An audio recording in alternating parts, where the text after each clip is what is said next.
হরে কৃষ্ণ। দেখো দিদি ভাইরা, আমি অর্চনা, আমাদের শাশুড়ি বৌমা রান্নাঘরে প্রতিদিনের মতো সকাল সকাল দেখো আজকে নিরামিষের ব্যাপার। আমি গরম গরম তেলে ভাজা ভেজে নেবো। দেখো কড়া বসিয়ে দিয়েছি, ডক্টর চয়েস দিয়ে দিয়েছি, এতে তেলে ভাজা মচমচে হবে। বেসনটা আমি গুলে নিয়েছি কালো জিরে দিয়ে। আর এই দেখো নতুন ধরনের, এই দেখো বরবটি, এই আলু, এই কুমড়ো বেসন দিয়ে ভাজবো।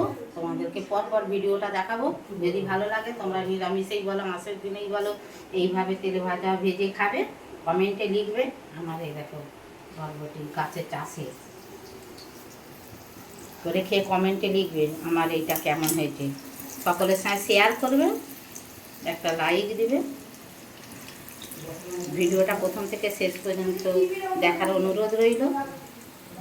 একে দিয়ে ভাত খাওয়া হয়ে যাবে, মুড়ি ভাত একে দিয়েই খাওয়া হয়ে যাবে। এটা ভাজি তোমাদেরকে আবার দেখাবো।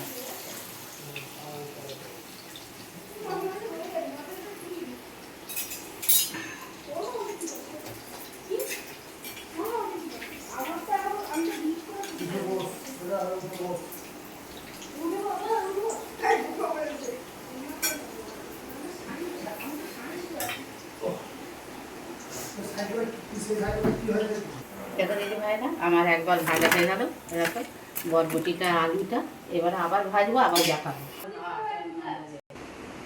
দেখো দিদি ভাইরা, আমার তেলে ভাজাগুলো হয়ে গেছে। এরকম এইটা বরবটি, এইটা কাঁচা লঙ্কা, এইটা আলু, আর এইটা হচ্ছে কুমড়ো।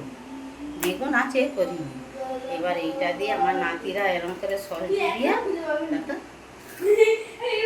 বরবটির পকোড়া তোমরা করে খাবে, খেয়ে কমেন্টে লিখবে আমার এই তেলে ভাজাগুলো কেমন হয়েছে সকাল সকাল। তোমরা সবাই ভালো থাকো, সুস্থ থাকো, আমাদের কমেন্ট করো, সকলের সাথে শেয়ার করো। হরে কৃষ্ণ, রাধে রাধে।